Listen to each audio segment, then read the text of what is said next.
जवानी में मानी गई 3 सलाह बुढ़ापे में बन जाती है जीवन की सबसे बड़ी भूल। मनुष्य का जीवन बड़ा विचित्र है। जवानी में बुद्धि के बिना निर्णय लेता है और बुढ़ापे में निर्णयों के बिना बुद्धि मिलती है। आज मैं आपको वे 3 बातें बताने वाला हूं जिन्हें जवानी में लोग सही रास्ता समझते हैं, जिन पर समाज तालियां बजाता है और जिन पर चलते चलते आदमी को पता ही नहीं चलता कि वो अपने ही सुख से दूर जा रहा है। ये कथा उम्र नहीं पूछती। अगर आप जवान हैं तो भविष्य बचाएगी, और अगर बूढ़े हैं तो बीते जीवन का सच दिखाएगी। मैं आपसे हाथ जोड़कर विनम्र निवेदन करता हूं कि जो भी इस कथा को अंत तक सुन लेगा वो अपनी जवानी के फैसलों को समझ पाएगा और बुढ़ापे में होने वाले पछतावे से समय रहते बच सकेगा। तो प्रेम से बोलिए राधे राधे, और इस पावन कथा को अंत तक ध्यान से सुनिए। बरसों पहले की बात है। गंगा के किनारे बसा था नरहरपुर। कच्चे रास्ते, लालटेन की पीली रोशनी, मिट्टी की सौंधी गंध और शाम ढलते ही चौपाल पर जुटती भीड़। उसी गांव में एक लड़का था मोहन।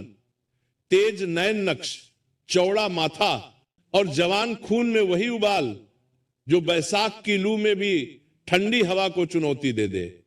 मोहन के पिता हरिहर साधारण किसान थे, पर स्वभाव में एक गहरी सादगी थी। मां धन्नो रोज तुलसी में जल चढ़ाकर कहती, बेटा जवानी में जो बोओगे वही बुढ़ापे में काटोगे। मोहन हंस देता, अरे मां अभी तो जवानी है, अभी तो दुनिया देखनी है। मोहन की जवानी में 3 बातें थीं जिन्हें वो समझदारी समझता था, और गांव के लड़के उसकी बातों पर तालियां भी बजा देते। पहली बात, अपना मजा पहले, बाकी सब बाद में। दूसरी बात, रिश्ते निभाने से क्या मिलेगा, अपने मतलब का देखो। तीसरी बात, बुढ़ापा तो दूर है तब देखा जाएगा।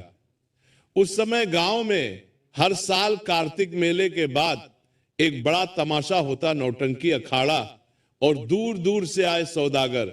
मोहन की मंडली वहीं जमती। नए जूते, रेशमी गमछा, कलाई में पीतल की घड़ी। मोहन को शान दिखाने का चस्का था।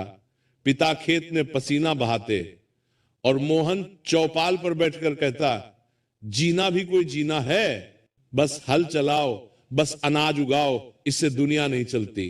हरिहर कभी डांटते नहीं थे, बस एक बार बोले, मोहन रुपया हाथ की मिट्टी है, पकड़ो तो फिसलता है, संभालो तो काम आता है।